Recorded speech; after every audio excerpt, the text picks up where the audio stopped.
Arabian Gulf. خلیج عربیه.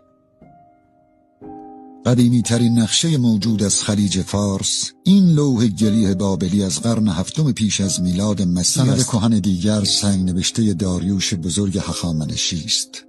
نام خلیج فارس یا دریای پارس با اولین مطالعات علمی نقشه‌نگاری در تاریخ به جهانیان معرفی شد. کلادیوس بطلمیوس، جغرافیدان و نقشه‌نگار معروف رومی قرن دوم میلادی، در نخستین جهاننمای خود که بر اساس اطلاعات پیشینیان تنظیم کرده بود، دریای حد فاصل سرزمین ایران و شبه جزیره عربستان را با نام سینوس پرسیکوس معرفی می‌کند.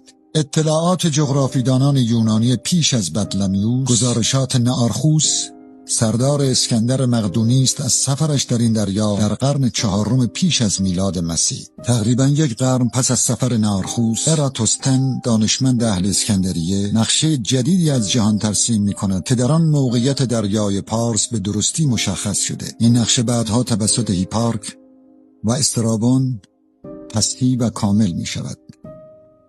تمام جغرافیدانان دوران باستان از هکاتوس گرفته تا دسآرک، بطلمیوس و دیگران همگی از دریای پارس یا خلیج فارس با نامهای پرسیکوم کایتاس، سینوس پرسیکوس، مار پرسیکوم، اکوارون پرسیکو که ترجمه دقیق دریای پارس می باشند استفاده می کنند. و اما جغرافیدانان مسلمان همچون ابوزید بلخی، شریف ادریسی و ابن الوردی از قرن سوم هجری به بعد در صدد ترسیم نقشه‌های گوناگونی از جهان برمی‌آیند که در همه آنها از این دریا با نام‌های دریای پارس، خلیج فارس یا بحر فارس یاد می‌کنند.